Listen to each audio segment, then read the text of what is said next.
மாண்புமிகு பேரவைத் தலைவர் அவர்களுக்கும், மாண்புமிகு முதலமைச்சர் அவர்களுக்கும், மாண்புமிகு சட்டமன்ற உறுப்பினர்கள் அனைவருக்கும் வணக்கத்தை தெரிவித்துக் கொண்டு, இந்த மேகேதாட்டு அணை கட்டக்கூடாது என்ற அந்த தீர்மானத்தில் பேச வாய்ப்பளித்ததற்கு நன்றியை தெரிவித்துக் கொள்கின்றேன். வருஷத்துக்கு 750 டிஎம்சி தண்ணீர் காவிரியில் வருகிறது என்பதுதான் ஒரு கணக்கு. அதில் கர்நாடகாவுக்கு 285 டிஎம்சி தான் அவங்களுக்கு உரிமை.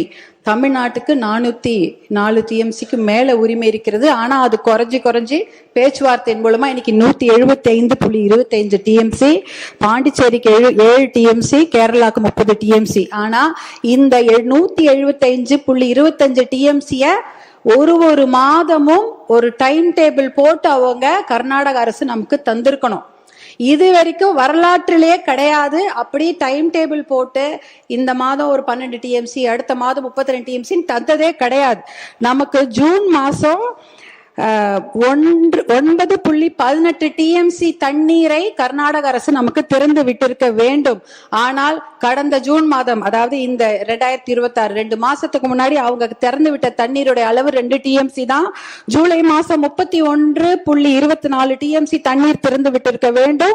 1 டிஎம்சிக்கும் குறைவான தண்ணி தான் திறந்து விட்டுருக்காங்க. அப்படின்னா அந்த சட்டத்தையோ தார்மீக நடவடிக்கையோ காவிரி ஆணையத்துடைய தீர்ப்பையோ உச்ச நீதிமன்ற தீர்ப்பை எதையுமே கர்நாடக அரசு மதிக்கவே இல்லை. இது வரைக்கும் அவங்க திறந்து விட்டதே இல்லை. நமக்கு அதனாலதான் குறுவை சாகுபடிக்கு பாதிப்பு ஏற்பட்டிருக்கு. குறுவை சாகுபடி பண்ண முடியல. அதனாலதான் விவசாயிகள் பாதிச்சிருக்கிறாங்க. இது எப்படி பார்க்கணும்னா, நமக்கு வர வேண்டிய தண்ணிய அவங்க கொடுக்கல. ஆனா எப்படி இந்த ஆடிப்பெருக்குல தண்ணி வந்தது? ஆடி 18 வந்து போச்சு. ஞாயிற்றுக்கிழமை எல்லாரும், திங்கக்கிழமை எல்லாம் சேலம், தருமபுரி மாவட்டங்கள் ஆடிப்பெருக்கு விழாவை கொண்டாடி இருக்காங்க. இந்த காவிரி தண்ணி எங்க வந்ததுன்னு யோசிக்கலாம். ஆனா அது காவிரி தண்ணி கர்நாடக அரசு நமக்காக கொடுத்த தண்ணி கிடையாது. கேரளால வயநாட்டுல பயங்கரமா மழை பெஞ்சுது. அந்த வெள்ள நீர், அதிகப்படியான அந்த வெள்ள நீரை தான் அவங்க கபினி அணையில தேக்கி வைக்கிறாங்க. அந்த தண்ணி கபினி டேம் ஃபில் ஆயிடுச்சு. ஃபில் ஆனதுனால வேற வழி இல்லாம தான் தண்ணி, உபரி நீர், வெள்ள நீர் தான் நமக்கு திறந்து விட்டுருக்காங்க. ஹாரங்கியில இருக்கிறதோ, ஹேமாவதியில இருக்கிறதோ, கேஆர்எஸ்ல இருக்கிற கிருஷ்ணராஜசாகர் டேம் தண்ணி அவங்க திறந்து விடல. அது முழுக்க கர்நாடக மாநிலத்துல அந்த பெய்யக்கூடிய மழை, அந்த காவிரி நதி நீரை அதை தேக்கி வச்சுட்டாங்க. இது கேரளால இருந்து வர வேண்டிய தண்ணி தான் வேற வழி இல்லாம கபினி மூலமா நமக்கு வந்திருக்குது. அதனால அவங்க மனசு சட்டப்படி திறந்து வைக்கல, ஆணையத்தோட தீர்ப்பு படி திறந்து வைக்கல. அவங்க தண்ணி, அதிகமான வெள்ள நீர் அவங்க ஊர்ல வந்துடக்கூடாதுன்னு தான் திறந்து வச்சிருக்கிறாங்க. இன்றைக்கு நம்மளுடைய சட்டமன்றத்துல ராஜ்யசபா, அதாவது பாராளுமன்றம் நடந்து கொண்டிருக்கிறது. பாராளுமன்றம் நடந்து கொண்டிருக்கும் போது முக்கியமான 10 கேள்விகளை மருத்துவர் அன்புமணி ராமதாஸ் அவர்கள் இங்க மேலவே ராஜ்யசபால கேட்டிருக்கிறாரு. அந்த ஒரு கேள்விக்கு தான் அமைச்சர் பதில் சொல்லி இருக்கிறாங்க. முதல் மடை மாநிலம் கடைமடை மாநிலத்துக்கிடம் அனுமதி கேட்கணுமா, கேட்க கூடாதா, இல்ல கேட்டுட்டு இவங்க இந்த மேகேதாட்டு டேம கட்டுறாங்களான்னு ஒரு கேள்வி எழுப்பியிருக்கிறாங்க. அப்பொழுதுதான் நாங்க அமைச்சர் பதில் சொல்லி இருக்கிறாரு. முதல் மடை மாநிலங்கள், அதாவது இந்த கடைமடை மாநிலங்களான தமிழ்நாடு போல மாநிலங்கள் கிட்ட முதல் மடை மாநிலங்கள் அனுமதி கோர தேவையில்லை என்ற ஒரு தகவலை டெல்லியில அந்த அமைச்சர் சொல்லியிருக்கிறாங்க. இந்த கேள்வியை கேட்டதே மருத்துவர் அன்புமணி அவர்கள் தான் ராஜ்யசபால. அடுத்த கேள்விக்கு அடுத்த நாள் இன்னொரு அமைச்சர் பதில் சொல்றாங்க. அந்த கேள்வி என்னன்னா, detail project report for Mekedatu dam, அதற்கு இந்த உச்ச நீதிமன்றமோ இல்ல பாராளுமன்றம் அனுமதி கொடுத்திருக்குதா, நீர்வளத்துறை அமைச்சர்கள் அனுமதி கொடுத்திருக்கிறார்களா அப்படி என்ற கேள்வியை மருத்துவர் அன்புமணி ராமதாஸ் அவர்கள் எழுப்புகிறார்கள். அந்த கேள்விக்கு தான் நீர்வளத்துறை அமைச்சர், மத்திய அரசு நீர்வளத்துறை இணையமைச்சர் பதில் சொல்லியிருக்கிறாரு. அப்படிப்பட்ட விரிவான தகவல் அறிக்கை டிபிஆருக்கு எந்த அனுமதியும் பாராளுமன்றம் தரவில்லை, அமைச்சகம் தரவில்லை என்ற பதிலை சொல்லியிருக்கிறாங்க. இந்த கேள்விகளை கேட்டு பதிலை பெற்றதே மருத்துவர் அன்புமணி அவர்கள் தான். அப்படி இருக்கும்பொழுது அவருடைய சஜஷன் என்ன?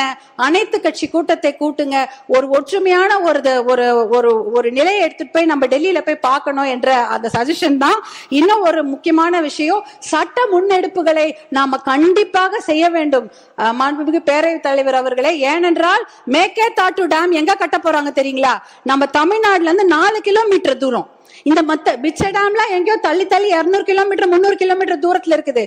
கர்நாடக அரசு proposed site for construction of Meketatu Dam is just 4 kilometers away from our state Tamil Nadu.